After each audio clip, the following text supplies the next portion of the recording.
Welcome back to the Swearwolves Podcast. I'm Bret, and today you're going to be listening to our latest episode of the podcast. It's episode 243, Naked and Afraid. I talk about my experiences at Monster-Mania in Maryland, and then David and I discuss and review the 1995 film Species. Now, I saw this movie back in 1995, probably when it came out on VHS. I rented it. I think I was probably working at a video store at the time, so I got to rent all the movies like before everybody else. There's a lot of power back in the 90s when you worked at a video store, because you got the new releases would go on the shelves on Tuesday, but we would get them on Friday or Thursday, so we could take them home and watch them all weekend long if we wanted to. It's like, okay, I'm going to be the one who opens the store on Tuesday, and there'd be a line of people. This is crazy. The 90s were crazy. People would line up outside the video store on Tuesday mornings to be the first person to rent a copy of fucking Jerry Maguire. It was nuts. Jerry Maguire specifically, I remember. We had a wall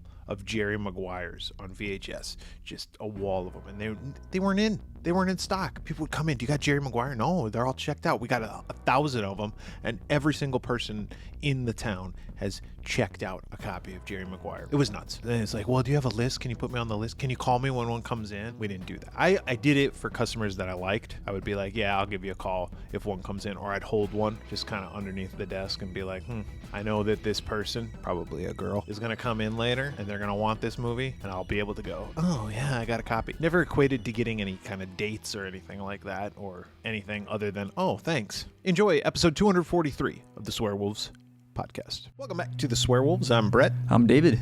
David. Yes, Bret. I went to Maryland for the first time. How was it? Yeah, it's weird. It's weird living in Arizona for as long as I did. I mean, when I lived in Wisconsin for the first 17 years of my life. But for the first 16 of those years, I didn't drive. And that last 17th year, I guess it was it doesn't fucking matter. Let's just call it 17th. For the last 17th year that I was there, I did drive, but I was like, I drove to the school and back. Like, I wasn't going on road trips anywhere, right? Right. You do that thing where you pick a lane and just stay in it. It's like, I don't want to change lanes or merge or it's usually the right lane. I still do that, though. I'm like, okay, I got to turn left in 14 miles. I'm getting in the left lane now. Dude, I remember when I first learned how to drive, that was exactly what I would do. It was like, oh, I'm going to go to a concert. It's 20 miles away. Like, what side of the road is it going to be on? I'll just get there. Just stay in that lane. I will get back to my story about Maryland in just a second, but do you remember having to have a memory? What I mean by that is, Brody, my son, his name is Brody. Oh, Brody, like before you could just put it in your phone? Yeah. Yeah, for sure. Because he asked me the other day, he goes, how the hell did you guys memorize people's phone numbers? And I'm like, we just did. Like, I just knew people's phone numbers. I knew people's pager numbers. Yeah. Home phone numbers. I knew, obviously, my own home phone number. Also, people's addresses and how to get to their house. Like, now, I don't even, concern myself with that. I'm like, just send me your address, and I just MapQuest it. And I don't remember it the next time, so I'm like, I have to MapQuest it again. Do you use MapQuest? Or whatever. Is that still a thing? I print out the directions. I was like, what? Put it in my phone. Whatever. I say MapQuest like I say Q-tip. I probably don't use actual Q-tips or actual Band-Aid brand bandages either. Yeah, that's true. But anyway, yes, I go to Google Maps. I just wanted to check because I was about to blow your mind. To be like, did you know, Bret, that you can just put it in your phone and the phone will take you? Whatever it is on your phone, Maps. Yeah. Is it Maps?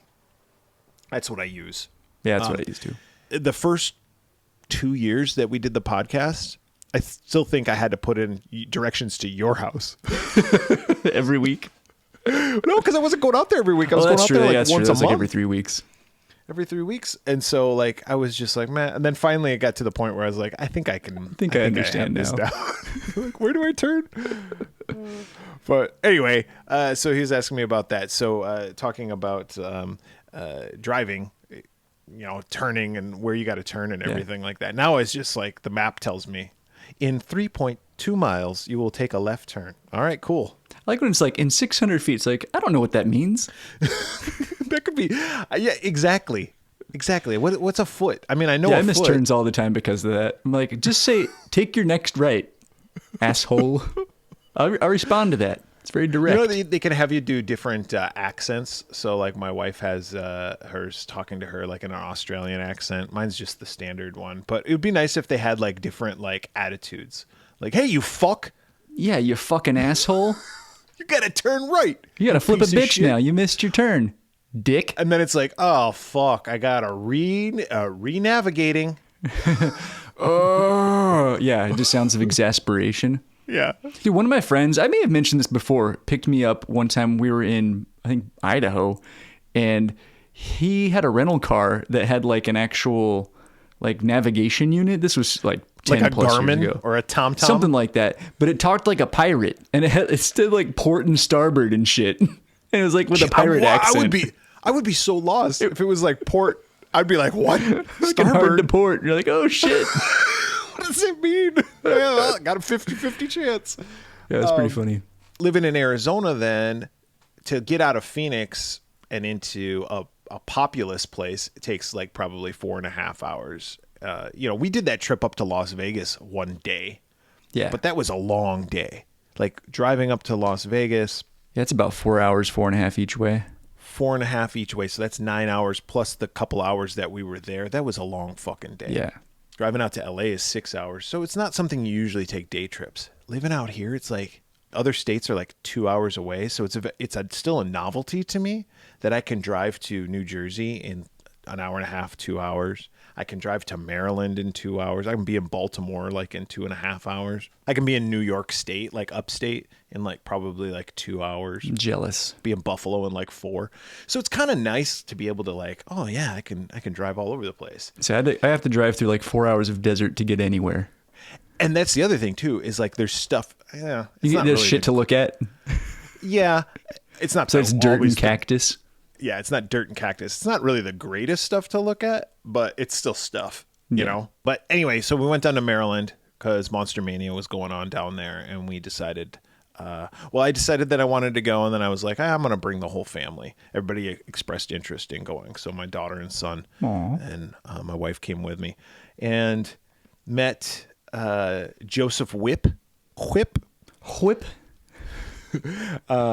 And he was a pretty nice guy. He signed our Scream posters for us. Yay. Because he played Sheriff. I can't remember his name, but he was Dewey's sheriff. He was the sheriff. Yeah, he was the sheriff in the first Scream. So he signed our posters for us. And then he signed your Nightmare on Elm Street one sheet. Yeah. Which I am currently in possession of. So you better be fucking nice to me because... He also signed, he had him sign that other one of mine too, right? The art print thing? Well, maybe. I don't know. Yes, of course I did. Yay. David has this, like, is it a Mondo? No, print? I don't think so. It might have been like Hero Complex or one of those, but they didn't make very many of them. It's a cool ass poster. Now, usually everybody that I have signed it for you and that you've had signed that I've seen and been in the presence of has always commented on how awesome that poster is. Thank you. Yeah, I think they only did like 150 of them or something like that. It is very rolled up right now, so... It's going to be all coily when I get it. The fucker needs to be framed quickly so it gets flattened out. You have a frame for it, right? I do, yeah.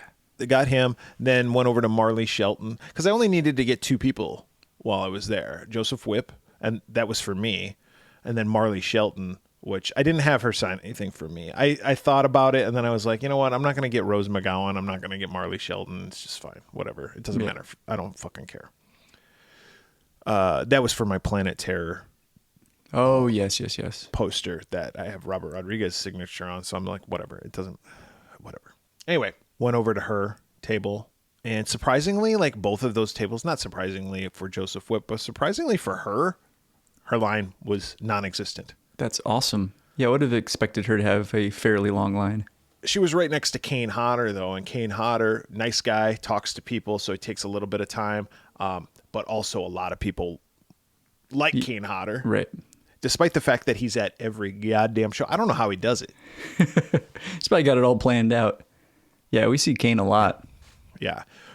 And I was going to bring something, but I thought, his show, his line's probably going to be big and long, and I was right. But so that line was kind of trickling over into her space, so I kind of felt bad for her, but it made it look like her line was longer. Was she getting pissed? Like, fuck you, Kane. No, she was very nice. Went up to her. Some guy was standing there and he was like, "Oh, was she Wendy Peppercorn in, Were you in the Sandlot?" And he starts looking it up on his phone and I just look at him and I go, "Of course she was." And he goes, "Oh, well then I got to get her autograph." So he came in behind me. So I actually got her business. So Nice. Look at you doing your part. got her to sign your 2 Scream 5 one-sheets that you have. Yay. And then got a picture with her. And like I said, she was really nice. She was actually like very nice. She was trying to talk to my daughter, but my daughter was like, "I don't know who the fuck you are." She's like, But the person that my daughter did know who they were was Christina Ricci. And so her and my wife went and like, we saw her line. Her line made Neve Campbell and David Arquette's line look like fucking child's play. really? Like her line was constant and long, the entire, like Matthew Lillard level, like long line. Right. And I was like, I'm not waiting in that fucking line. I was like, you guys can wait. I'm just not going to. I will be here all day. And I want to actually enjoy the show and go and look around and stuff like that. And they're like, "No, we don't want to wait in line either, but we're going to go scope out where she is and see if we can see her." And so they went into this room where she was and they saw her. But my wife was like, "Fuck this. I'm buying a photo op." Nice. And I was like, "Oh, okay." And she's like, "I don't know how many of us can be in there." And I go, "If it's only 2, you and our daughter can go and be in the picture with her. But if it's 4, we can all go in there." Because my son was like, "I don't really care one way or the other." But my daughter has watched Wednesday is where she knows her from, which is funny because you know her as Wednesday, probably from when she was younger, right? Yeah. That's like our first introduction, that movie. One of the first introductions to her, but she's seen the Jenna Ortega show Wednesday, and Christina Ricci's in that. Yeah, I liked that show. So, that show was awesome. Yeah, I'm hoping they make another season. I would think so. I would think so too. And then more recently, we've been watching her in Yellow Jackets, and and she is fantastic in that show. Amazing in that show. Yeah, she's my favorite character, I think. Of course. Yeah. Of the older ones, Right. And now with Elijah Wood in it, it's kind of fun to see those two together. Yeah, I've enjoyed that show. All 4 of us could be in there. So here's the thing about Monster-Mania, okay? I'm going to tell you this right now. Monster-Mania, I like the guests that they get there.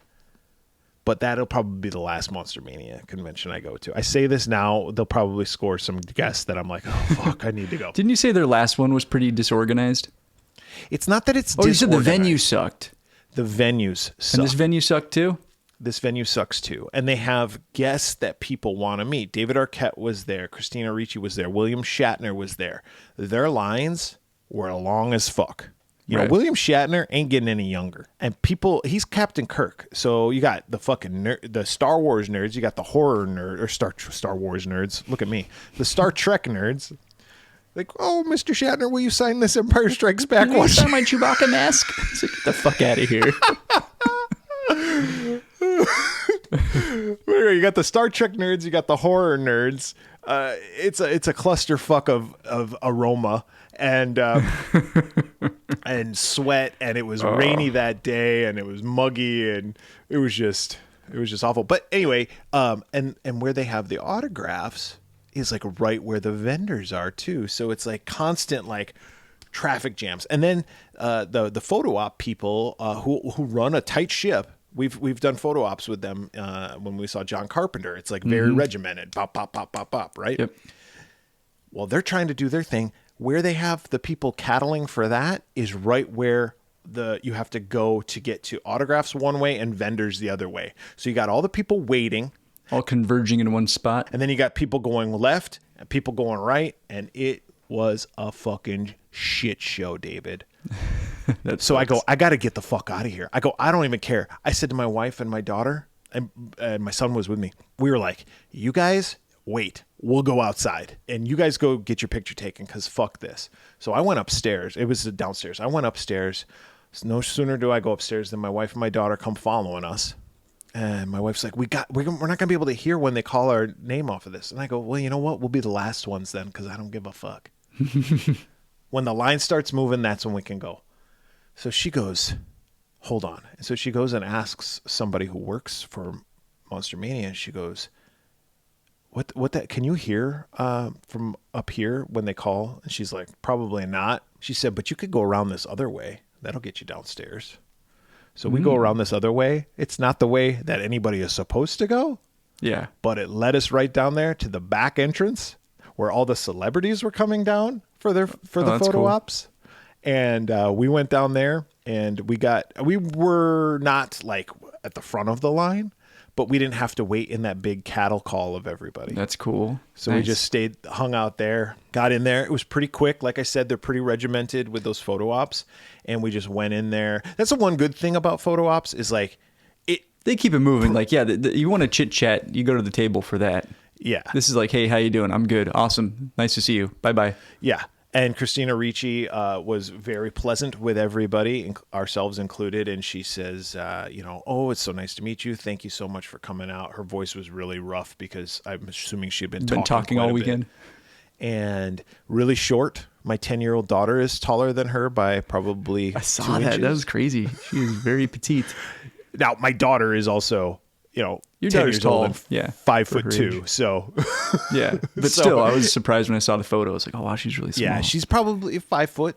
Do you think they pitch 5'1"? correct her voice and that actually was her real voice, and they just change it on TV? They manipulate it electronically. What are you talking about? Christina Ricci in real life. Is she like, hey sugar, come over here, get your photo taken. Get your hand off my ass. Yeah, she just smokes like 3 packs a day. Hey, you got a light? Yeah, so that was really cool. Did that. Got to look at some vendors. I actually talked to the guy who invented the game Mixtape Massacre. Oh, sweet. I have his game. And I bought it from him. Nice. Because he explained it to me, and I said, look, dude, I played this game last Friday. And he's like, yeah. I go, that game was complicated as fuck. And he goes, I know. He goes, that game came out right around the same time as our game came out. He's like, actually, that guy has asked us for some advice on like marketing and shit like that. But he said, we invented this game to play easily. And it should be easy to play. And we have tons of videos. He goes, so shoot me an email or whatever if you need some help playing it and whatnot. But I bought it directly from him. And they have tons of expansion packs now. Yeah, I think I've got one of them. So we're going to give that a try. So Mixtape Massacre guy, whatever your name was, very cool nice. guy. If you guys want to check it out, you can go to their website. Well, let me know how that game is. I've owned it for years and I've yet to open it. Yeah, supposedly, like the impetus behind it was they were trying to play a board game one night and the rules were so complicated and they had people there who weren't like keen on board games, kind of like me and my family. Like, we just want to sit down and play a game. That's right? kind of how I am too. I don't want to think too much. No, I don't want to have to like go, okay, and then you have to roll this dice. Let me to tell you consult with the rule book here. Yeah, no. And so it was kind of like, I got the impression from him, and he kind of said something similar to this, but not exactly. But it's like Clue. Like, it's as simple as playing Clue. Like, when we were kids, we were able to get Clue, right? Like, we didn't have to you figure it out. Keep checking the rules. Like, you just got told the rules once, took 5 minutes to learn how to play, and you're playing. That's kind of like, it's not like Clue, but it's like as simple as Clue. Right. So that was fun. A couple more vendors, bought some little tchotchke-ass things like I always do.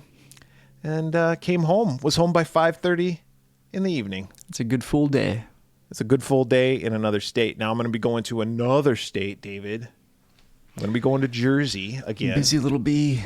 I spend more time in fucking Jersey than Jersey Mike does. I swear to God.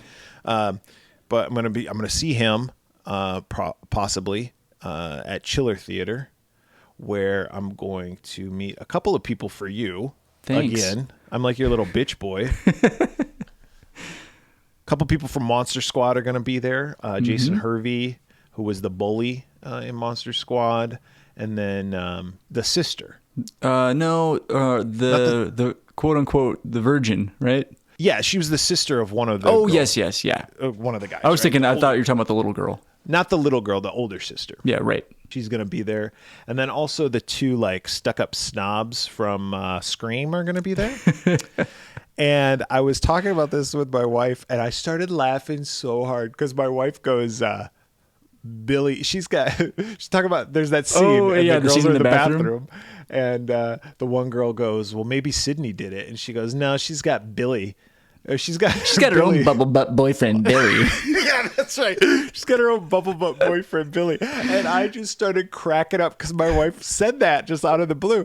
And then she goes, and you know, that line always stuck with me because he doesn't have a bubble butt. She goes, because I kept looking. And I was like, Skeeto Rich doesn't have a bubble butt. And your wife was really looking. I'm sure she was. She probably... That's the one guy that I've met that my wife hasn't met. And she's like... Do you remember very my upset wife came about it. to that one show that we were at, and she was just walking around the hall. She didn't meet Skeet, but she was like, oh, wow. Is that Skeet Yeah. Ulrich? And I was like, yeah. And she's like, oh, wow, he looks good. And I was like, all right, Yeah. down, girl. Yeah, that's the only reason why she came, though. Yeah, oh, exactly. It's like, oh, how are you guys doing? Skeet around? Yeah, your wife has never come to any show we've ever gone to. As close as that show is to your house, she's never come. Skeet Ulrich comes and she's all, I think I'll meet you guys up down there. We could find a way to mosey on downstairs for a bit. Oh, bubble butt boyfriend Billy. She's got her own Maybe bubble she's butt. a slut, just like her mother. Anyway, those girls are going to be there, so That'd be cool. Dude, that lineup is fucking nuts. For Chiller Theater? that lineup is everyone from Priscilla Presley to Mike Love from the Beach Boys to bubble butt boyfriend Billy girl. Yeah, the lineup it's all over the place. And they're still adding people. I know. Yeah, I look at it every day and I'm like, Jesus Christ. My whole family's going because we all had a good time at the other one. That'll be a good people watching one because there's like, even the people that you're not going to meet, you're like, oh, there's so-and-so. Yeah. There's the fucking kid from Problem Child. Dude, you know, my daughter wants to meet Priscilla Presley. Huh. And I'm like, what? Why? That's interesting. She goes, I just read that, or she heard or saw a TikTok or some shit. I don't know. She's like, that her daughter died. And I'm like, yeah, her daughter did die. Lisa Marie just died. Marie. She's like, yeah. Well, what does my daughter know from Lisa Marie? She's 10 years old. I don't know why she knows Priscilla Presley either. She goes, but she was married to Elvis. And I was like, you're right about that as well. So you're going to meet her? That's cool. I don't know if she's gonna meet her. She's just like she's been talking about it, and I was like, my sister, is a huge Elvis fan, and she'd be hugely jealous if I sent her a picture of me like just Priscilla Presley hamming it up with Priscilla. Oh yeah, me and Scylla here, just hanging out. So yeah, that show's going to be crazy. It should be a good one for people watching. I'm looking forward to that one. You got a couple of shows. Well, then I'm retiring from show. When I say and that, you're done. You've been on quite the run. I say that, but they're just now announcing like the next Monster-Mania or next New Jersey Horror Con lineup. Yeah, they'll sucker you back in. And then there's also Steel City Con has a show coming up here in the end of summer, I think. Yeah. I don't know who they're going to have there, but sometimes they have some good guests. So I like that show too. That was a good show. That show is very venue well organized. And I was impressed with that one last year. with like 1,000 vendors. Yeah. Yeah, they really did.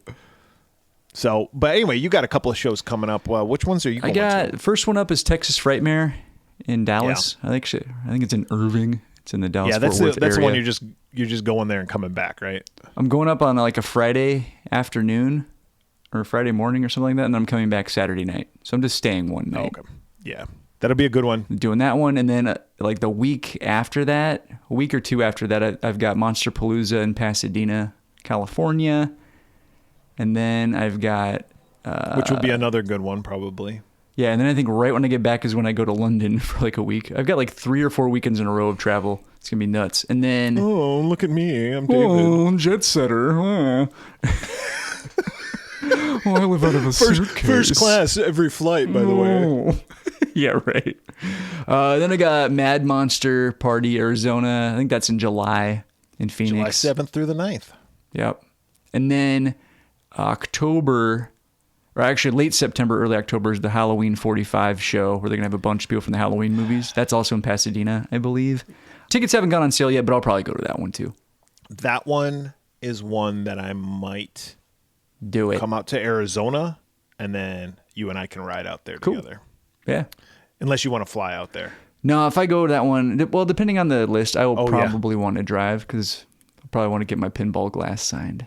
by some Yeah, peeps. I might go to that one with you. Not that I have anything to sign, but I just go to it just because it's like, well, look at all these people. Yeah, exactly. From Halloween.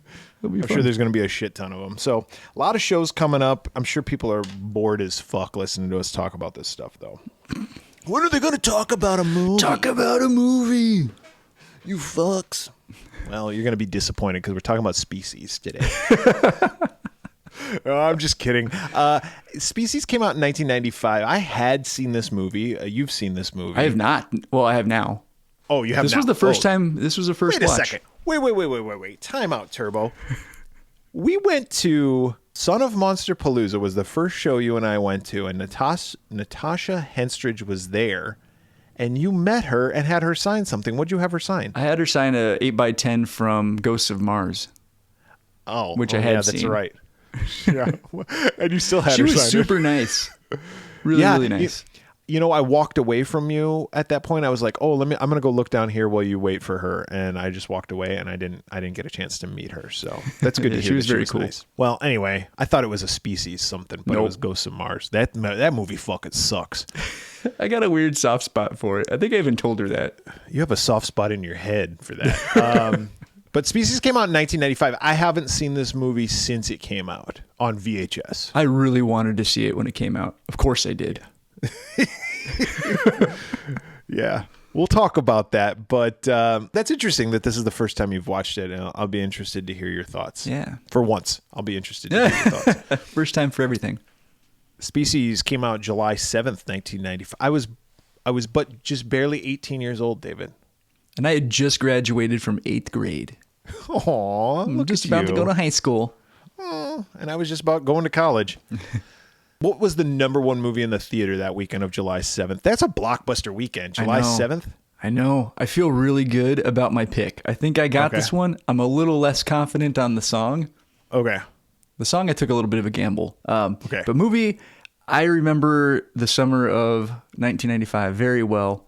I'm going to go with Apollo 13. You are correct. You know, I've never seen that movie. What?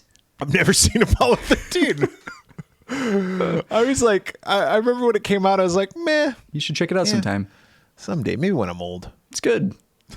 Sure. I'm sure it is. I just was like, I don't care. You're like, I know what happens. I've had enough of this Tom Hanks fuck for to last me a lifetime.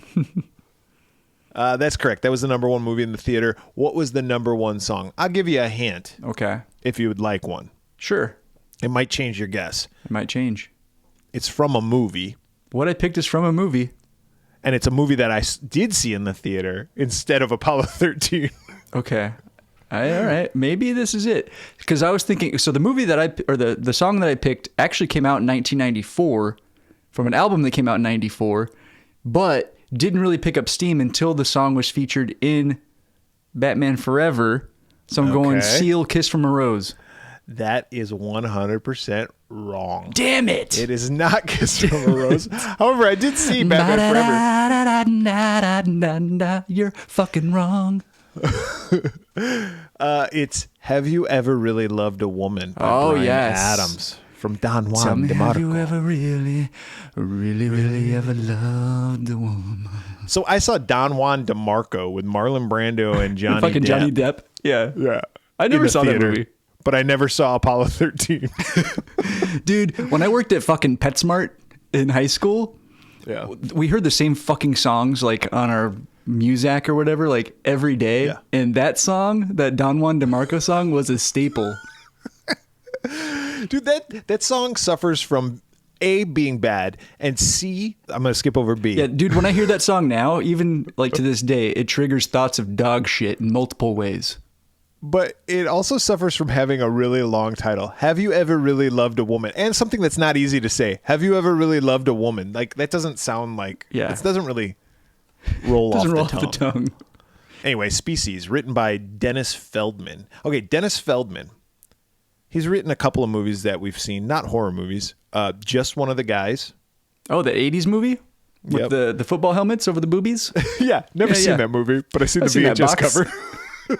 The Golden Child with Eddie Murphy. Eddie Murphy, yeah. And there's a movie that he wrote and directed that is one of the most underrated comedies of the 1980s. Oh.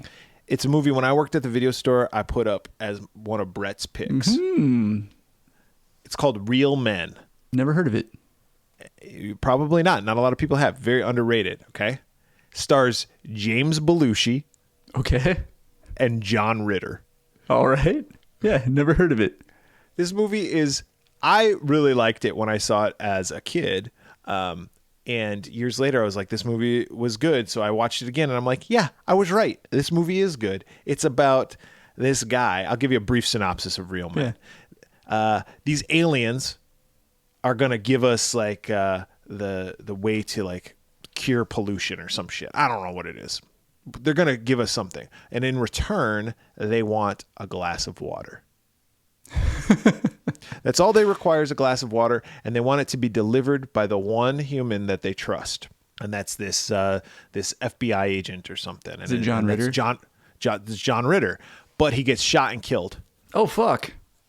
So James Belushi, who's like another special agent, they find a doppelganger, and that's John Ritter, but he's a bumbling fucking pussy ass idiot, and James Belushi has to like train him and get him to follow him on this journey. And the whole time you're watching the movie, you don't know if James Belushi is insane or a genius, if it's real, because he's telling these fantastic stories. And there's other people who are talking to John Ritter, the bumbling idiot character, and they're like, don't believe anything he says, but they're the bad guys. It's this whole fucking thing. I really like that movie. Anyway, Dennis Feldman wrote and directed that movie. Interesting. Check it out, Real Men. If I watched it now, maybe I'd think differently of it. But tell me, have you ever really, really, really ever seen Real Men? I have not. Directed by Roger Donaldson, with music by Christopher Young, produced by Frank Mancuso Jr. David, how do you know Frank Mancuso Jr.? Shit, I know the name. He produced Friday the 13th 2 through 7. Ah, okay. That's right. He's in all the Friday the 13th documentaries. He didn't produce part 6, but he did all the other ones between 2 and 7. His dad was also like a big Hollywood guy, Frank Mancuso Sr. This movie stars introducing Natasha Henstridge. This was her first film. She was but like 21 years old when she did this movie. Also, Michelle Williams. Yeah, when it started, I was like, where do I know that face? Took me a minute. A young Michelle Williams plays the young version of Natasha Henstridge's character. And that character's name is Sil. S-I-L. Yeah, Sil. Ben Kingsley plays Xavier Fitch. Michael Madsen as Press. Alfred Molina. Throw me the idol. I throw you the lip. idol, I throw you the lip. Everybody knows him as Doc Ock these days, but I know him as the guy who fucking throw me the whip. leaves. Yeah. Adios, senor. Adios, senor. He fucked Indy over real good. Yeah, and then he got fucked he up. died. He got his real quick though. Within like 2 seconds, he was dead. Yep. And then Forrest Whitaker and Marg Helgenberger from CSI fame. Okay, Michelle Williams, Forrest Whitaker, Ben Kingsley, all been nominated for Oscars. And Michelle Williams, I don't think won. Ben Kingsley did, and Forrest Whitaker did. I don't think Michelle Williams won. might have won. I don't know. She might have. But you're right, though. And I was telling my wife about this movie last night. I was like, let me tell you the cast of this movie. Yeah, exactly. Right. So the cast of this movie, plus there also been 3 people in this cast who have been nominated and or won Emmys. And that is Forrest Whitaker, I believe, Michelle Williams, and Alfred Molina. Mm-hmm. So, like, or Mark Helgenberger, excuse me, not Alfred Molina. Alfred Molina's won other awards, though, like great actor. Yeah, Forrest Whitaker. He's won plenty, I'm sure. Yeah, Forrest Whitaker, great actor. Mark Helgenberger, more of a TV actress, right? At this time, she had just come off of China Beach, the TV show. She looked familiar. That's probably what I remember her from. CSI. I never watched that show, but but my dad was really into China Beach, so I saw a lot of that growing up. And then Ben Kingsley, of course, is not Gandhi. He is not. He just plays him in movies. Runtime of this movie was 108 minutes with a $35 million budget. David, what was the box office, do you think? What would you say the budget was? $35 million. Wow. I mean, this was a hit. Do you say wow thinking that it's a high budget? Yeah, I wouldn't have guessed it cost that much. It costs that much, and this is not a fact that I'm going to spit, but it costs that much because a lot of post-production special effects. Yeah. Okay. Yeah, I could see that. I will go $70 million. $113.3 million Goddamn. box office. I was way off. Hotbox. So, VHS box, this is what I went with this week. I didn't do a facts thing because whatever. Fuck the facts. Cover of the box. Pretty infamous cover if you remember it. It says Species at the top, and it's got Natasha Henstridge. Very hard to say her name, by the way, but it's got her. And basically her body from the shoulders up, it's her. The rest of her body looks like an H.R. Geiger alien, which is because he designed the fucking alien. Giger. Geiger, whatever. H.R. Giger. Geiger sounds right, but yeah, it's Giger. But he designed that, so that's what it looks like. And then on the left-hand side, it reads, "Men cannot resist her. Mankind may not survive her." Oh, God. The bottom of the box is just the photos of the other guys. It's Ben Kingsley, Michael Madsen, Alfred Molina, and Forrest Whitaker. They're like, Mark Helgenberger, get the fuck out of here. Yeah, we'll put you on the back of the box. Maybe. On the back of the box, there's a quote from Bonnie Churchill of the National News Syndicate. It says, "It'll scare you out of your skin." Oh, I see what she did there. Bonnie Churchill doesn't see a lot of fucking movies. She says this movie will scare you out of... Yeah, she's not really... She doesn't watch any movies, as a matter of fact. I like read a quote, they're like, "You'll shit your pants in fear. I hope you brought your diapers." There's various images from the movie. In fact, there's one even of Natasha Henstridge putting on a brassiere. Like, they're really sexying this movie up, right? Right. And here's the description. "She's beautiful, seductive, intelligent, and her charms could spell doom for the entire human race. With an adrenaline-charged mixture of action, suspense, and passion, this, quote, sci-fi joltathon is a kick to the finish." What the fuck does that mean? Kick to the finish? A kick to the finish? Like the finish It's like people? a kick to the nuts or something. Is that what it says? Is a kick to the finish. Is a kick to the it means like this is a kick. No, I get it. It's a kick. Like it's it's fun. It's a hoot. It's a hoot. Both a hoot and a holler. All right. So this sci-fi joltathon is a kick to the finish. That's what USA Today said. Oh wow. What if they meant it's like a kick to the finish, like the people from Finland? Like a person, a fucking thing. Like, this movie just makes fun of Finnish Finland. people. Yeah. Oh, please. Stop making movies to make fun of us. When a creature genetically engineered through extraterrestrial intelligence escapes from observation, scientist Xavier Finch, Oscar winner Ben Kingsley, assembles an elite team of experts to track it down. These experts, a government assassin, Michael Madsen, an empath, Forrest Whitaker, a biologist, Marg Helgenberger, and an anthropologist, Alfred Molina, combine their expertise and trace their prey to Los Angeles. There, in the form of a stunning young woman, Natasha Henstridge, the alien initiates a horrific plan to mate with unsuspecting men and produce offspring that could destroy mankind. As her deadly biological clock ticks rapidly, Fitch and his team are hurled into a pulse-pounding chase in which the fate of humanity itself hangs in the balance. Incredible special effects combined with non-stop action and sexual intrigue to make Species, quote, riveting, bite your nails to the nub stuff. Chris Hewitt, St. Paul Pioneer Press. Yeah, riveting, bite your nails to the nubs stuff. Fucking Chris Hewitt. That was from the St. Paul Pioneer Press, which I'm sure Jesus sounds Christ. That's a mouthful too. St. Paul Pioneer Press. That sounds like a high school newspaper. It does. They got real clever with the alliteration. Chris Hewitt is also 16 years old. Anyway, that's the back of the box. What do you think about that? That's what the movie's about. Some of the superlatives, I guess we'll have to see if I agree. Yeah, there's a lot of quotes that they got.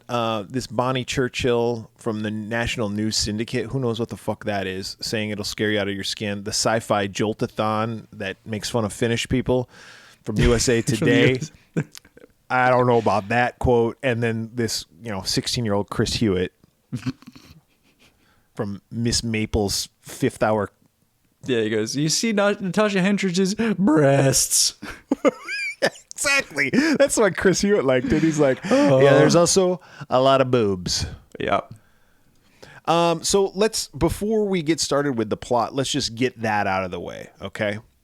What, do you see Natasha Henstridge naked a lot? Yes, and I want to talk about that. She was a model. She's a very attractive woman. Oh, yeah, she's gorgeous. I feel like this movie was just an excuse to get her fucking naked at every opportunity. Yes. And it was nudity for nudity's sake. Yes. Now, 18-year-old Bret saw this movie and probably popped a boner like immediately, right? And 18-year-old Bret probably loved it. Yeah. 45-year-old Bret does not like gratuitous. You know, I had nudity. a very similar reaction. I was like, 15-year-old me, or actually when this came out, I think it was summer, so I was 14.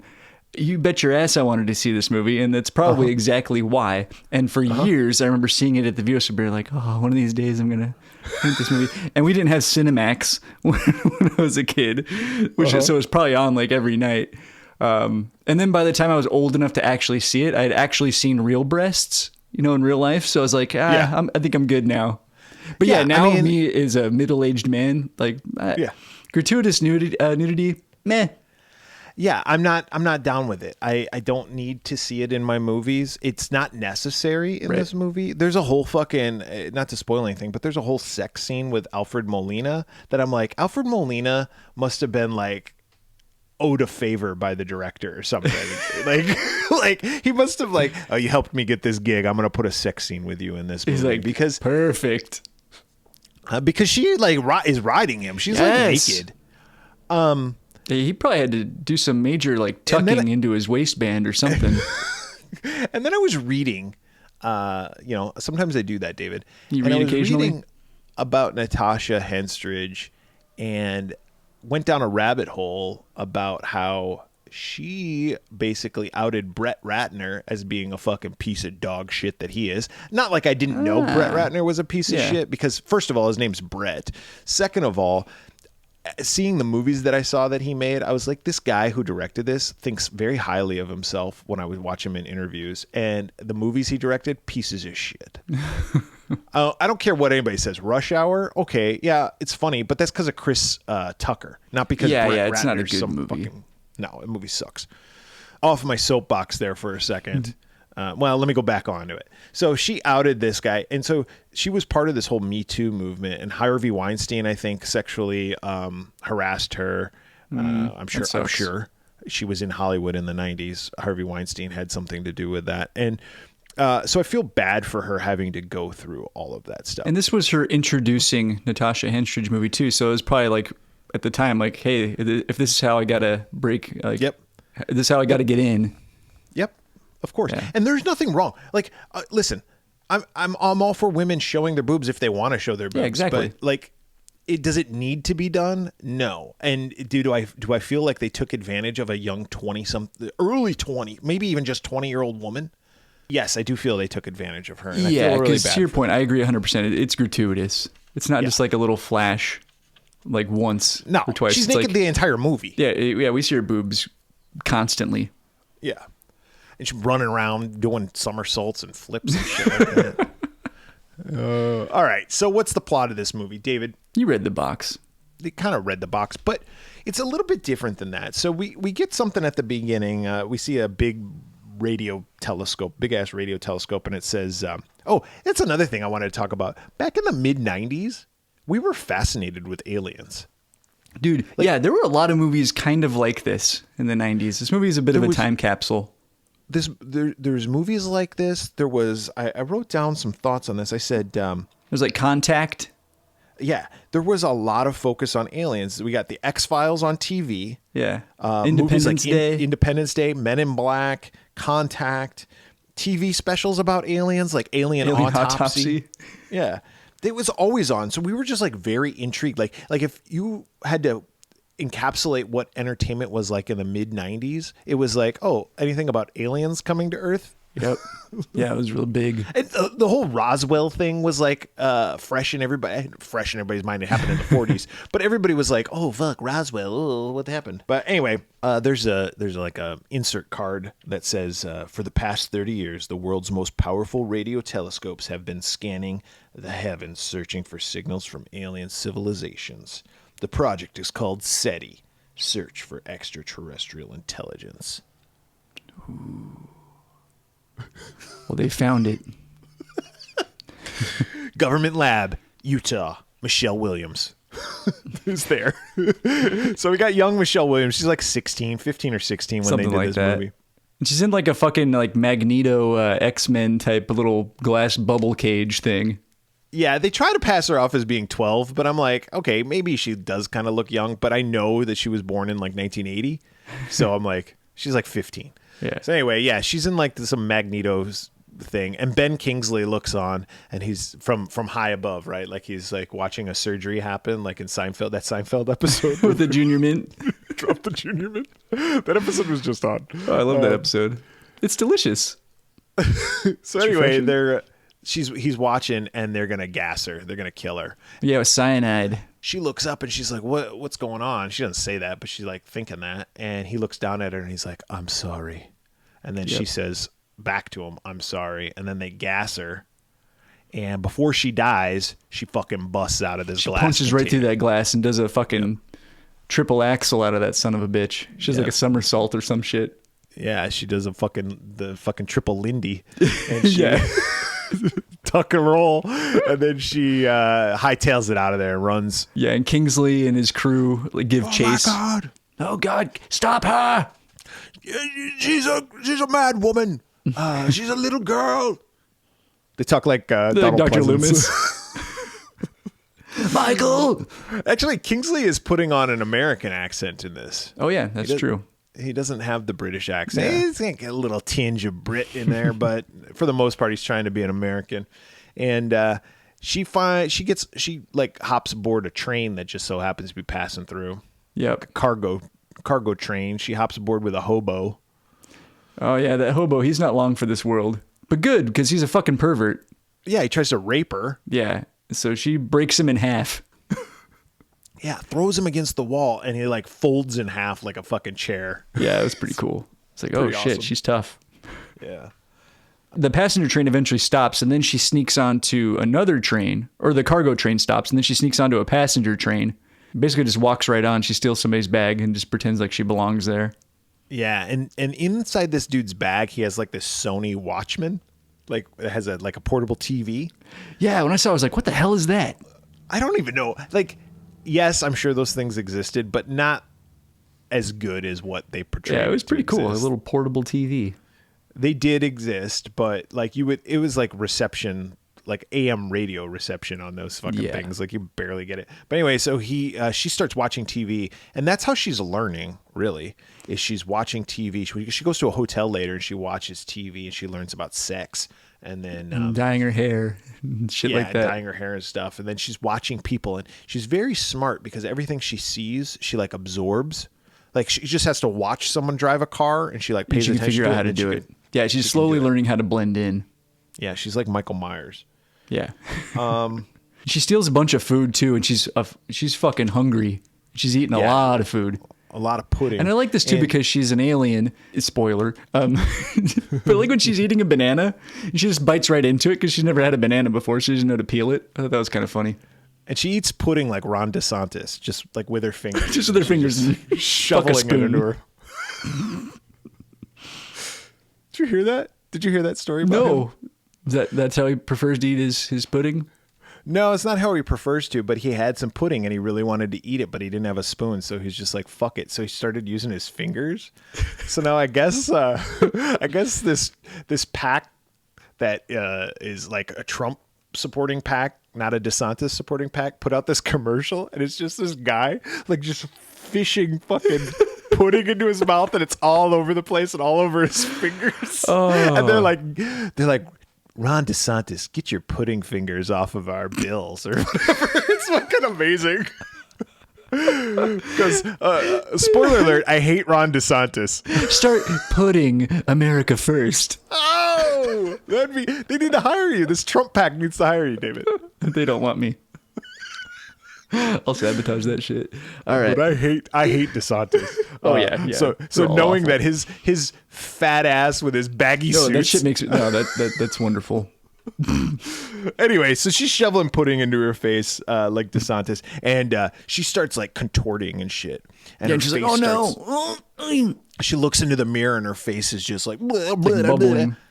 Yeah, and she quickly sprouts tentacles, Yeah, that's not good. and they go everywhere. They're like, and she forms a cocoon. Yep. Now we're gonna meet our main cast of characters at this point, so let's talk about them. We got Mr. Blonde, Michael Madsen, who one of the cool back in the mid '90s. I thought Michael Madsen was the coolest motherfucker. I did too. Yeah, because he always played cool guys. Yeah, especially in Reservoir Dogs. Asshole, psychopath, but cool nonetheless. And he's got this Michael Madsen kind of Right. Yeah. He kind of always And- plays the same type of character. I assume it feels like he's just playing a version of himself. Of course. Like before we started recording today, I was just going through the channels, and the Pickup Artist was on. Okay. The old Robert Downey Jr. movie, which I've never actually seen. I watched about 10 minutes of it, and I was like, God damn, Robert Downey Jr. is Robert Downey Jr. in every movie. Yep. I kind of feel that way about Michael Madsen, even in like Sin City. Like he's still Michael Madsen. Was he in Sin City? Yeah, he's like the old partner who works with Bruce Willis. Oh, right. yeah. The guy who talks like this. Yeah. all the time. And I used to confuse him and Tom Sizemore. Okay. And then they were in a movie together. I think they were in Natural Born Killers together. Oh my God. Or True Romance. One of those. They were in together, and they were partners. And I was like, wait a second. What's going on? Who's who? Forrest Whitaker, we get introduced. He's an empath. He can sense people's feelings and kind of psychic abilities. To the point that he's basically a psychic. Yeah. But Mr. Blonde is like a government assassin. Yeah. And then we got Alfred Molina, who I said in the box. He's back an in the box, anthropologist, I believe. Anthropologist. He knows how people and species Cultures like, and all that shit. And then you got Marg Helgenberger, and she is a biologist. Kind of reminded me of like a Michael Crichton type story where you get like this crack group of scientists or whatever together. Yeah. Yeah. Exactly. That's exactly what it is. And they go to meet up with Ben Kingsley, who's like, I've called you. You're now the A team. They're like, sir, that's already You're been the used best with in your Mr. T. fields. He's like, oh, well, you're the B He goes, team. I have all an right? island off of Costa Rica. He's like, but I'm not going to call you any by your names. You're Mr. Pink. You're Mr. You're Mr. Blonde. So they all get together and we start learning about what exactly SIL is. That's Michelle Williams at this point, who's in a cocoon currently. And Ben Kingsley basically tells us we got a message from SETI. Yep. The SETI program. We had sent up this thing with Chuck Berry and a golden record and all this sorts of stuff. Carl Sagan helped us do this shit back in the 70s. And we finally got a response in 93, which was just a couple years ago in their time. And in that response was how we could make clean, cheap fuel. Energy, yeah. And Yeah, it's like, and it definitely came from another like galaxy or whatever. Like it was intelligent life that sent us this information, and we tried it, and goddamn, it worked. So we figure these people are our friends. They sent us another message, and they were like, "Oh, by the way, you want to have a genetically superior people? Try doing this. Take a little bit of alien DNA, jizz all over it." And 9 months later, a baby is born. Not 9 months. No, like 9 5 minutes. seconds. So they did it, and some of the eggs survived. Some of them they put in cryostasis. I'm sure that'll come into play in species 2, 3, or 4. Yeah, when I saw that part, I was like, oh, that's very clever of them.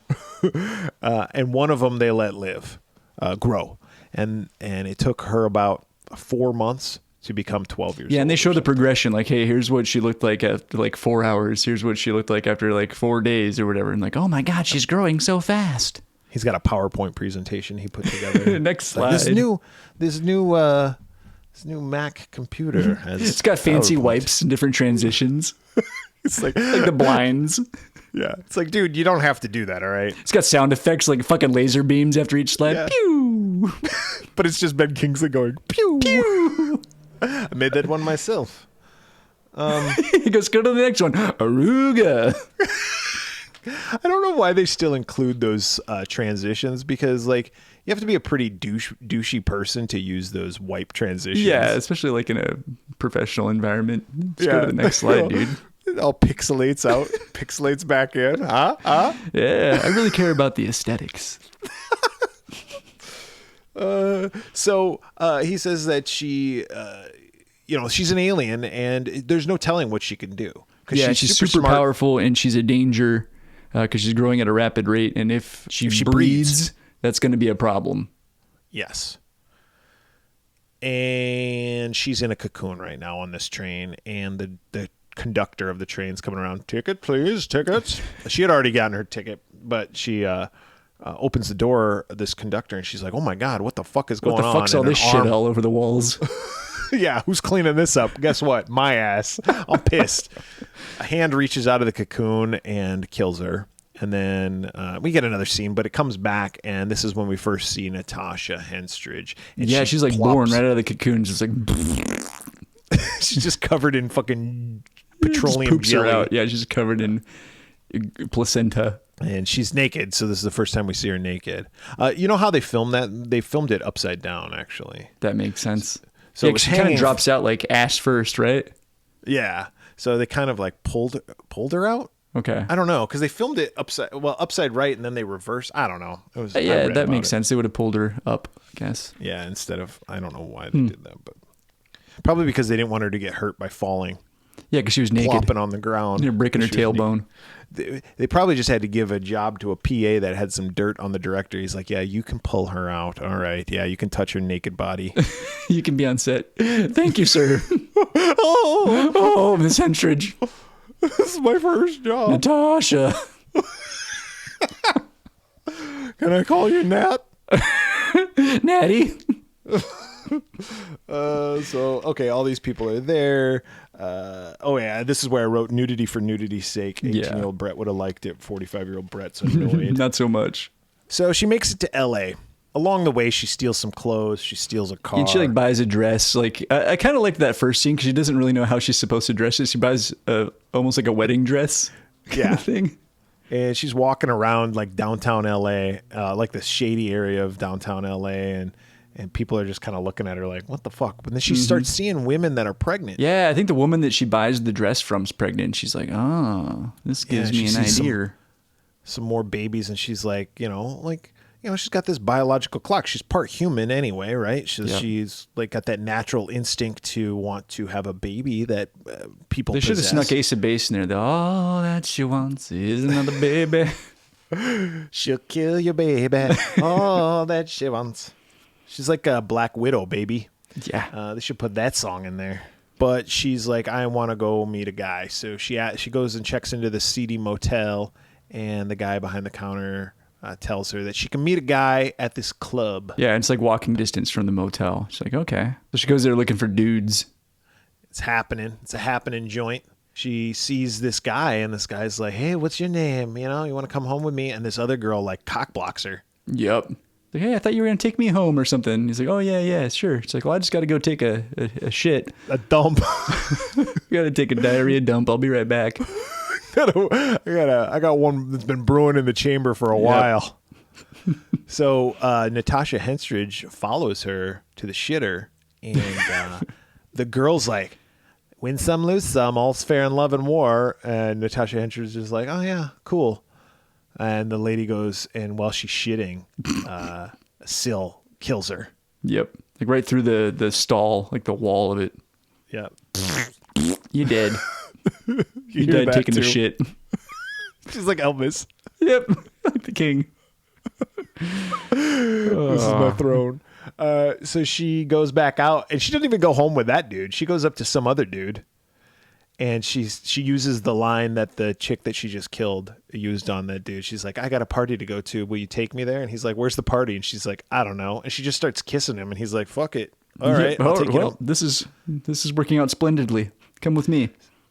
So he takes her to his house, And this guy is a douche and a half. Total douche. It's a cool house, though. Yeah, I guess. But he's like, he snaps and his lights turn on. That Maybe was that so was cool. stupid. Like, turns lights on, then he snaps again, and it turns the music on. Like, there's no way that would work. He's got a clapper. That's all he's got. He's like, He's snapping his fingers, but in his pocket, he's got a remote control, and he's pushing buttons. Fucking or dork. he's got his roommate over there just flipping on switches. Flipping switches. Turning on power strips. So he goes, I'm going to go take a shower. If you want to take a shower later, you can. Do whatever you want. Hey, person I just babe. met, I'm going to leave you alone in my house for a little while I bathe. So he goes and takes a shower, and she comes in and she looks at him. And he doesn't say this, but it's almost like, you see anything you like? Yeah, because he's kind of strutting about naked. We don't see any of his stuff, but like he's not covering himself up exactly. She looks at his dick and she's all, on second thought, I'm going to leave. She's like, if I'm going to breed with somebody, I want to have somebody who has like, I don't know, a fucking regular size cock, not your little baby dick you got there. I was wondering about this because he touches her face, and then that's when her whole mood kind of changes. She's like, nah, I want to go home. Well, Mark Helgenberger explains it. Oh, does she? Yeah. She must have sensed, because she has an ability to sense like weakness, and she wants to mate with somebody who's strong intellectually and physically. And there's something she wrong with him. senses something wrong with him, and they find that he is a diabetic. Ah, okay, I didn't catch that. Yeah, so they find out so like, she kills him because he gets all rapey with her. Yeah, and at first she like fights it off, and then she's like, fuck it, all right, you want to make out? Let's make out. Yeah, and so she sticks her tongue all the way through his head. Yeah, quite the French kiss. Didn't that win like an MTV movie award or some shit? I don't know, but the MTV Movie Awards were the worst. Oh yeah, but I just remember kids at school like talking about it, and I was like, oh, I want to see it so bad. Did they talk about her boobs? Because just talking about her boobs makes me want to go jerk off. But he was getting all rapey, so she killed him because he was a rapist. Like, justifiable. Yeah, that was a cool death. Anyway, so when they find his body, when the B team comes and finds his body, they find out that he was diabetic. So that must have been why she got scared off. She's like one of those dogs that like, oh, someone's going to have a seizure, and so they start barking. Like she can sense that shit. She's got that sixth sense. Yeah. She's very fucking, what do they call those? Like fucking Wilford Brimley tries to pick up on her, and she's like, oh, wait a second. You got diabetes, I think. He's like, I got the beatus. I was in a movie called Cocoon. You came out of a cocoon? Come on. Yeah, and I got the diabetes. By the way, Wilford Brimley was at the same show that you met Natasha Henstridge. Was that the same show? Damn. Yeah, I think you're right. Crazy. I am right. I'm always right, David. I wonder if he hit on her. All right. They have an APB out for her.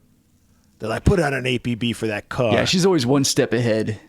And she's driving in the car. She drives right by where all the cops are. And there's been an APB out for this car. Not a cop fucking turns their head. They don't notice. They're like, where's a minority we can beat up? That's just a blonde lady in a stolen car. Fuck it. She's probably cool. Oh, look, a minority youth walking around with a hoodie on. Let's beat the shit out of him. Oh, they also use that thing that I hate in movies and TV shows where they're like, enhance that video. Enhance that video. It makes little computer noises. Yeah. More. Enhance. It doesn't work like that. But Yeah, anyway, they can't get a clear photo of what she actually looks like at this point. Yeah, because they know that she's aged, but they don't know what she looks like. Don't they have that technology where it's like, okay, this is what she looked like at 12. I guess we can probably predict what she's going to look like. I remember Unsolved Mysteries had that. Yeah. These are all scientists. Like, not one of them was like, she's probably, wherever she is, she's probably smoking hot. Call John Walsh at America's Most Wanted. I'm sure he could like go, okay, I got a couple guys we can do, a couple artist friends. I crunched the numbers to see how much her breasts have grown. Oh, side note here. Mm-hmm. Uncrustables are one of the best things to eat. Do you like Uncrustables? My wife does. I was watching this movie and I was eating Uncrustables. That's funny. My wife loves those. They're best, like, not straight out of the freezer, but like 5 minutes out of the freezer. So they've thawed a little bit, but that peanut butter in the middle is still kind of hard. Oh, delicious. They are pretty good. Mark Helgenberger. This chick, she's walking through. Natasha downtown. Henstridge? Yeah, she's just walking down the street. She dumps the car because she's like, fuck this. And she's walking through downtown LA and she gets hit by a car. And like, doesn't it like send her through like a bus stop bus or stop, something. yeah. Like she gets fucked up. Yeah. And this dude in a convertible is driving by and he's like, because the guy who hit her just takes off. Yeah, and he's like, oh shit, dude, that guy had a '65 Mustang. Like that's my car, Yeah. convertible. The only difference is mine has red interior. The guy who stops and helps her? Yeah. Yeah, because the guy leaving also has a convertible. Dude, when I was a kid, I thought everybody in LA Everyone had in California just had a convertible. It's fucking Hollywood. Hollywood. And they're all doing like cocaine and drugs all the time. Yep. So this guy takes her to the hospital and he's like, oh, I just want to make sure she's okay. And the person at the hospital is like, well, do you know her? And he's like, no, not really. He's like, but she's smoking hot. Yeah, exactly. Right. Yeah, That's why he he's horny. followed her. But the lady behind the counter is like, well, do you know if she has insurance? It's like, how the fuck do I know? I just said I don't know her. Leave me alone. She had no I ID just said, or anything on her, so he's like, I just put it on my credit card. I'll take care of this. dude, again, because she's hot. Exactly. Right? That's the only reason this guy's why. got a one-track mind. Had it been fucking Martha Dumpstruck from fucking Heathers, he would have been like, no. Just leave her there. Yeah. She'd still be on the side of the road. Yeah, exactly. And he maybe would have called for help. Maybe. Maybe. Even the ambulance wouldn't have come. Yeah, because he calls for help on his cell phone. Maybe at mid-90s, probably like, oh, these calls are very expensive. It's $10 a fucking Yeah, minute. no, I think I'll rely on some other good Samaritan Somebody to else take will care do of it. it. One of these shop owners will call. Going back to your earlier, you were talking about that Seinfeld episode with the Junior Mint. Did you see the doctor? It's fucking Mr. Whitman. Is Elaine's boss. Yeah. Well, the doctor's like looking at her and he's like, your scapula is like all fucked up. We're going to need to, I don't know what we're going to need to do, take some x-rays or something. And then she just kind of like thinks really hard and she heals herself. Yeah, and the doctor's like, what? He's like, huh? And then she just gets up and walks out. And he's just kind of like, what? And somebody calls, doctor, we need you. Some kid's dying. And he's all, I don't know. Her Did you see scapula that just shit? healed. She goes with this dude. Yeah, Mustang boy takes her home. Mustang Sally. She goes with him to his house and he serves up fruit and cheese. Yeah, he's got some opera music playing. This guy's laying it on real thick. Oh God, he's like, I like this place because it makes you feel like you're not in LA. I'm like, oh my God, you're a dick. Fuck off. Kill him. But she's like, she wants to fuck him, right? Because she's like, oh, she doesn't sense that he has diabetes. So she starts wanting to fuck him, and then she tells him, he's like, slow down, slow She down. gets And naked. He's like, yes. Oh, slow down. Oh, also, like, his phone rings. he's like, I'm gonna come. Because, like, meanwhile, like, at the hospital, they figure out, because they run the credit card, and they're like, oh, he's at that guy's. So they're trying to get a hold of him on the phone. His phone rings, and I thought this was hilarious. He's in the middle of making out with a naked Natasha Henstridge in his hot tub, and he starts to get out to get the phone. He's gonna answer. Like, what? And then she's like, no, stay here with me. I was like, you think? Yeah. And then she's like, you don't need these. And she like goes to pull off his trunks, and he's like, all, whoa, this is all happening so fast. yeah. And then she goes, I want a baby, and he's all, Yeah. What? Yeah, like the record scratch. And she goes, don't go. I want a baby. And he's like, oh dear, I think I've made a terrible mistake. I should have picked up Martha Dumpstruck. He's like, oh, damn it. Fuck. So He doesn't have too much time to regret his mistake, though, because he's going to regret it a whole lot more now, because she starts morphing right in front of him, and he's like, oh, my God. yeah, and Michael Madsen and Marg Helgenberger come in, and they bust down the door, and she's already killed him. Yeah, she drowned him. She heads for the hills. She's like out in the woods, and they're looking for her. Like Forrest Whitaker's there. Forrest Whitaker's in the forest. That's kind of funny. Anyway, they're out there in the woods looking for her, and he can sense she's around, but he doesn't. Yeah, he doesn't know exactly where she is. So she goes out, and she ends up. It must be the next day or something. She It's still that carjacks- same night, I think, because it's nighttime, which is in a parking lot of a grocery store or something, and some naked. Yeah, completely naked, and she gets into this woman's car, and this woman's like, oh, Jesus! And she's like, oh, you gotta help me, kind of implying that she had been attacked or raped or something. And of course, like she's using that to her advantage, right? And this woman's like, okay, sweetie, what's going on? Well, she takes her hostage, or kidnaps her or whatever, ties her up in her own house. Yeah, and takes her car. Oh, something that I liked that she did here was then she goes back to the scene of the crime, and she's kind of far away. Again, none of the cops spot her or anything, but she reads Ben Kingsley's lips like she did in the beginning of the movie, and he basically says like, oh, tomorrow night we'll go back to that same club because that's probably where she's going to try to pick up some dudes again. And she's like, oh, okay, that's good to know. One thing that I want to say too is when they're in the woods looking for her, a squirrel attacks Marg Helgenberger and scares her. And I thought that was so odd because I'm like, squirrels don't do that. That thing was rabid. Yeah, it was. Dude, what if at one point Natasha Henstridge went to like try to get with her and she's like, oh, wait a second. You have rabies. You need to get to a hospital. That one's free. Next time I see you, I'm going to fucking kill you though. What if the squirrel wants to fuck Natasha Henstridge and is like, I'm saving her. She'll think I'm killed. Come with me, honey. I have some nuts. Our children will be really good at climbing trees. He's like, well, you're making a good case, little squirrel. Yep. And you are healthy. So she's got this woman hostage. I thought this was kind of neat, I guess. Not neat in a neat way, but she has this woman hostage and she's like gonna come up with this. She comes up with this whole fucking plan. Who knows what TV show she's been watching that she was able to hatch this plan. But she's going to get a bunch of gasoline, put it in this car, get the woman that she's kidnapped, put her in the car, lead the police on a wild goose chase, crash the car, blow it up, and they'll think they got her because the woman's body will blow up. Yeah, she cuts off the woman's thumb. So she cuts off her own thumb first, and then it grows back. And I was like, why did she do that? I did the same thing. And I was like, huh? She cuts off the woman's thumb, and the idea is that she'll put her thumb somewhere. Yeah. So they'll think that the woman's missing thumb is actually her thumb. So when they do the test, they'll be like, oh, it was her DNA, blah, blah, blah, blah. They said her thumb got ripped off when she was opening the car door or something. Oh. That's how they explain that away. But real quick, there's a lot of DNA testing going on here. Now, if you recall, what happened in 1994, 1995, David? O.J. Simpson trial. And what was inadmissible DNA. at that DNA. So like they're really like playing up this whole DNA thing when in actuality in 1994, 95, there was the fucking hugest case of the century. And they were like, well, is one in a bazillion chance it's him, but there's still a chance that it's not him. So, or there's one in a bazillion chance it wasn't OJ. Yeah. Which there's still a chance that it Better wasn't. give So him we the can't. benefit of the doubt. Yeah.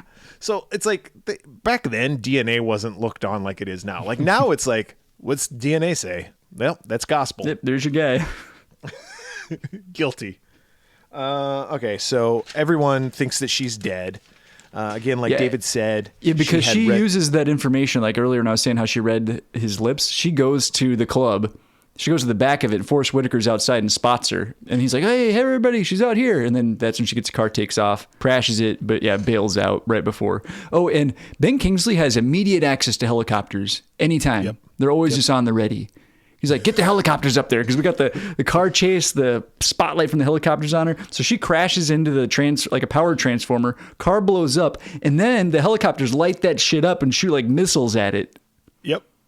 She did. Yeah. But she's not dead. She goes and dyes her hair and cuts it because, as we talked about before, she sees this on TV. Yeah. Someone coloring their hair. And so she's like, oh, I could do that. And then she goes and meets up. She goes back to where Ben Kingsley is. And I don't know exactly why she does this. Like, why This is she very doing stupid. This is where I was like, you're very, very smart and you keep getting smarter. Now might be the time to maybe explore the East Coast of the United Yeah, States. Like, get the hell out of there.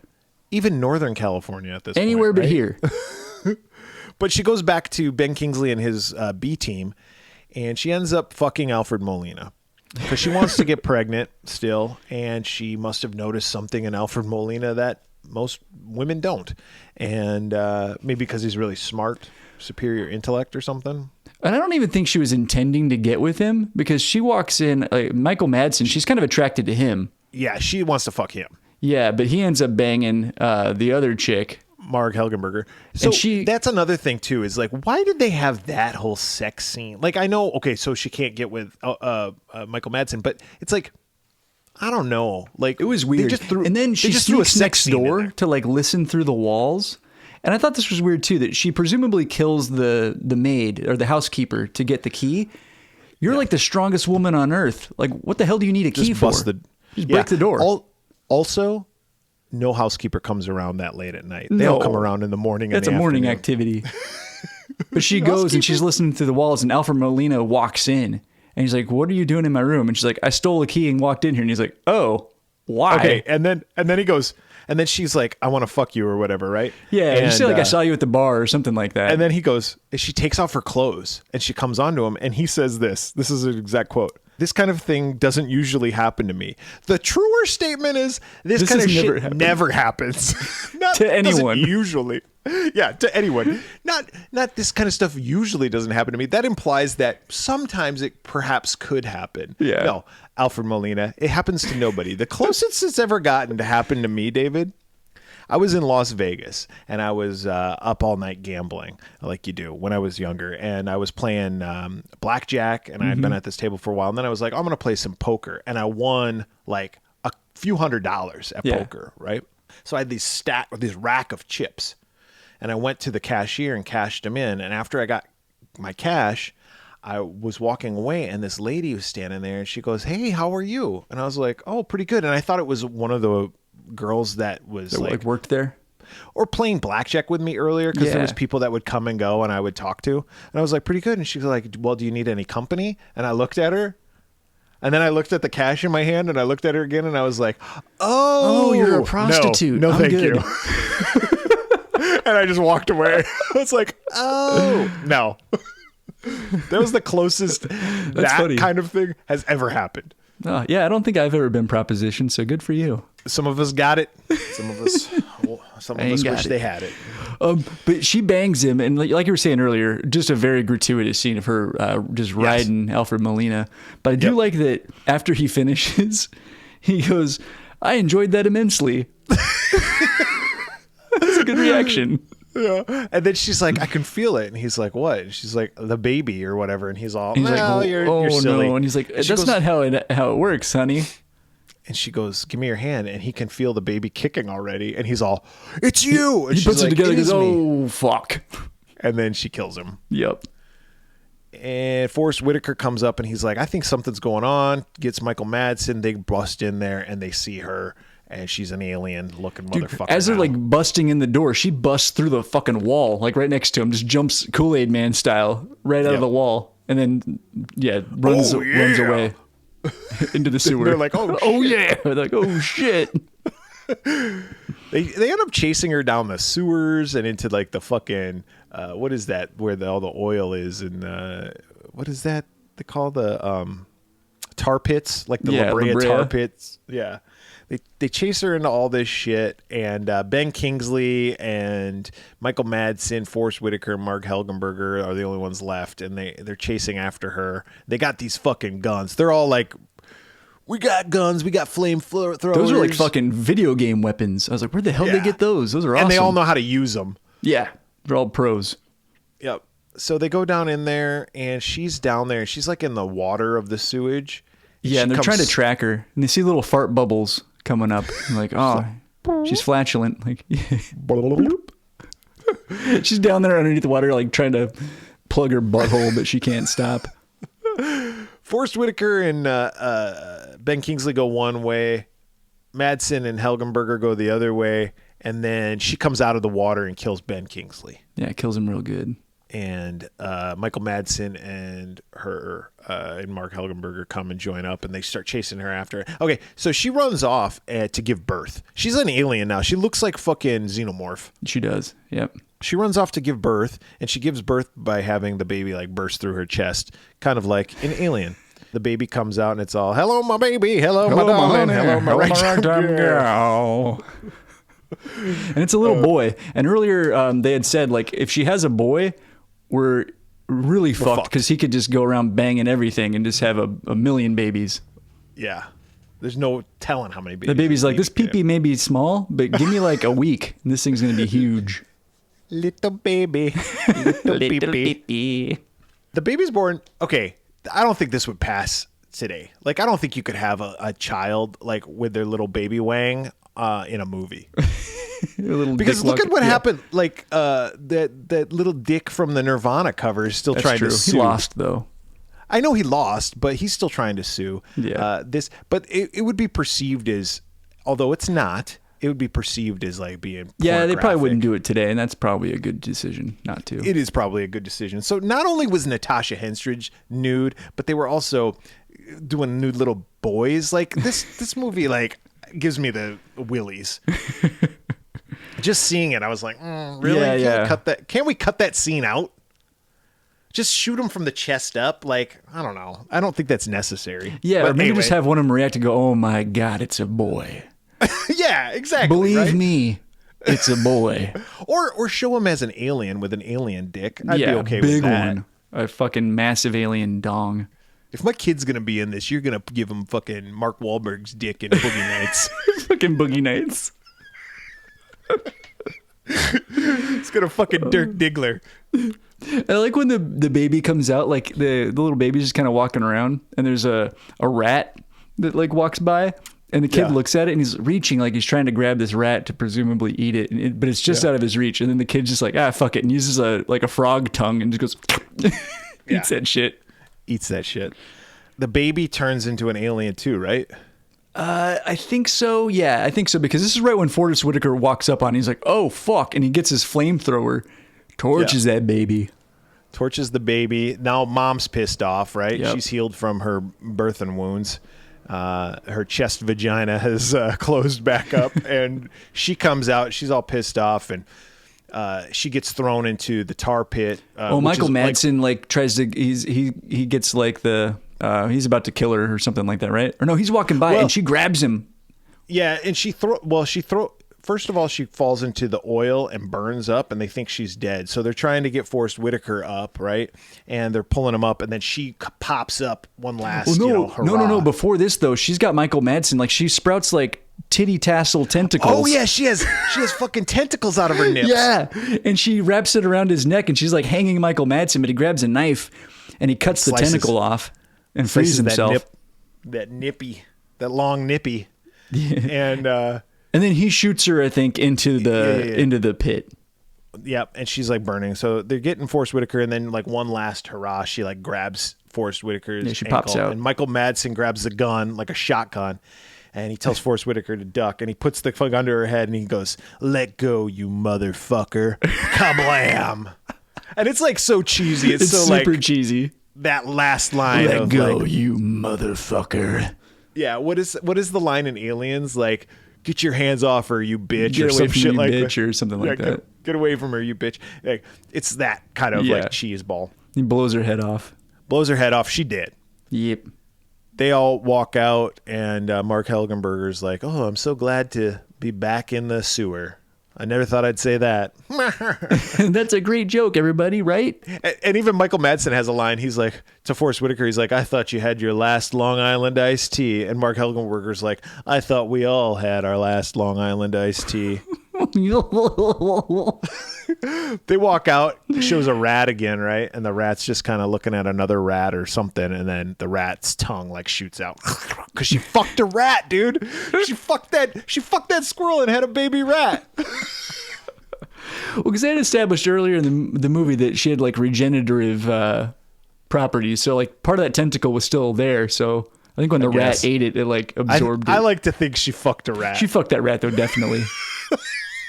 This little fucking rat dick. This very, very tiny little rat lipstick. Or the squirrel, or she fucked the squirrel and it just looked like a rat now. Yeah, maybe she did them both. Yeah. Squirrel rat gangbang. Yeah. It's actually pretty smart. Like, you're just to maximize your opportunities, just go around banging everything. And that's the other thing too, is like, I don't know, like would her, well, yeah, okay, because she mixed with human DNA, so she could mate with a human. Because I'm like, interspecies mating is not something. Yeah, that she was happens. part human. But she was part human. All right, that's the end of the movie. You had never seen this movie. Now you have seen this movie, David. What were your thoughts on this movie? Like, first of all, let's cover the fact that this is a sci-fi thriller horror. Okay, Yeah. It's not really horror. It's more sci-fi. There was one, and you know what's funny? I didn't even write it down, but there was one part that made me jump. And I was like, Jesus. I can't remember what it was, but it was like a cheap jump squirrel. scare. It might have been squirrel. I don't know. There was something that got me.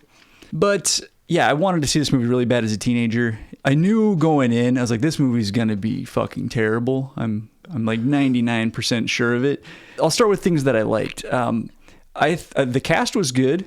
And I liked the actors. I was actually impressed because I didn't know who was in this movie because it had been so long. And I was like, as I kept seeing names come up on the screen, I was like, oh, okay. You said you were telling your wife the cast. Yeah. What was your wife's reaction? Was she like, oh, She's like, wow. And then I told her what the movie was about. She's like, that doesn't seem like the type of movie that they would do. And I was like, right? It was the 90s. It was a weird time. was. I liked Natasha Henstridge. Yeah, she's not given a whole lot to do, but I thought she was effective. She reminded me almost of like the Terminator. Like in the first Terminator movie where she doesn't have a whole lot of lines or anything. But she's believable as, this... Which makes sense, too, alien. because she was a brand new actress who was a former model. So it's like, did she do good in the role? Yeah. But there wasn't much to it. Like, anybody could have done that role. I liked some of the action sequences, as cheesy as they were, but like the helicopter chase and the car chase stuff and the train thing at the beginning. There was a lot going on. Like, a lot happened. Just various action scenes. It reminded me of, like I said earlier, a Michael Crichton type movie where you get these scientists together to like solve some sort of problem, mixed with like a Paul Verhoeven, like Total Recall, Starship Troopers kind of vibe. Because, he's kind of known for gratuitous nudity and stuff. And then that's where the movie, I feel like, lost me a little bit. It was just so much that you said it earlier. It doesn't add anything to the story. It just comes across as gratuitous. I think they had an interesting enough story that they didn't need that stuff. Like if you had taken away, half the 2/3 of the nude scenes, or hell, all of them, and had more action and more like story, I think that would have been a lot more interesting. Yeah. Agreed. The special effects are super dated. Some of the practical effects looked good, but the CG stuff was just when those tentacles were so coming out of bad. Michelle Williams, I was just like, oh, God. Yeah. And then like the whole last scene in the sewer is just really bad. And then the jokes, like none of the jokes really land. No. They landed in a pile of shit. Yeah. So was it a sci-fi joltathon that kicks Finnish people? Kicks Finnish people. Yes, the sci-fi joltathon is a kick to the yeah, finish. No. The only thing, I was glad when I finished watching the movie and I could kick the TV. No, but it wasn't terrible. I actually was expecting it to be worse. But it's not a good movie. It's not a movie I would recommend. It's not a movie I ever intend to see again. So I went 1.5. Yeah, I'm right there with you. I could, you know what? I'll just go 1.5 also. I put 2 down. I did too, but the more we talked about it, I was like, no, I'm knocking it down. Yeah, I put 2 down, but I'll just go 1.5. We'll agree on this one 100%. Everything you said and more. I think I've already given my feelings on this movie. I don't mind the cast, and I don't mind the story. It is a very trite story. It's a very like dated movie, but it's just like it exists in the world that sci-fi thrillers exist. This is one of them. Yeah, it's very 90s. And it's not any different from The Mimic or what's that movie? Phantoms. I think they're all like kind of in that same like aliens. Yeah, The Relic. Like a lot of those movies Relic. kind of came out around the same time. Yeah, they're all shit. But they made 3 more movies. And the second movie has Natasha Henstridge, Michael Madsen, and Marg Helgenberger, I think, all back for more. So they got the cast back. But apparently that movie sucks. Never saw it. Species 3, I think, was like a made-for-TV movie. I don't know. It seems like it should be. Yeah. And Species 4. Now, I signed up for Cinemax for a free 7-day trial. Yeah, so you could watch it for free. So I could watch it for free. And on Cinemax, they have Species 2 and Species 3. I didn't look if they had Species 4. You got something to do tonight. Yeah, I got a trilogy to watch. Yeah, that'll be finish fun. it off. I don't think that's going to happen. But when I told my wife what movie we were doing, and then I said, okay, I'm going to go up and watch that because I watched it in my office today. Did you go up with a jar of lotion and some Kleenex? She's like, what are you doing? You're like, nothing. She goes, have fun. What did she say? What did she call it? Have fun pulling your pud to Natasha Henstridge. which cracked me up so much because she was just like, have fun pulling your pud. And I was like, oh. I will. I did not pull my pud. Oh, that's good. To Natasha Henstridge. I did to Michael Madsen, though. I was all Oh, yeah. fucking just... Oh, Mr. Blonde. Yeah, it's like taffy down there, though. All right, so that was Species, a 1.5 Pamela Voorhees Heads. Hey, if you agree with us, you agree with us. If you don't, you should tell us. Hey, tell us both ways. Yeah, now how can they tell us, David? Yeah, Twitter, Facebook, the Slasher app, TikTok, YouTube, Hive. Search the Swearwolves on those platforms. On Instagram, search the Swearwolves Podcast. Go to our website, theswearwolves.com. You can email us at contact@theswearwolves.com, or you can leave us a voicemail at 623-282-1851. So for the Swearwolves this week, I'm Bret. I'm David. And Chris Hewitt of the St. Paul Pioneer Press says our podcast is riveting, bite your nails to the nubs kind of stuff. His words.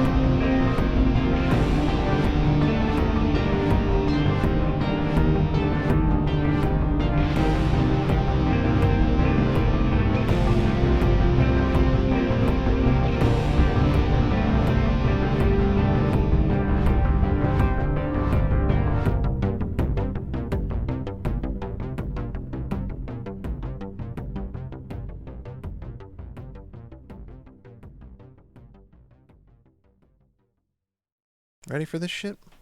Hold on, I have to fart. Oh, Oh, did you just shit your no, pants? it was close. It was risky. That'd be an But awful. no, I'm good. I'm good to go. But you're like, the show must go on. I'm going to sit in this filth for the next hour and a half. I'm a pro.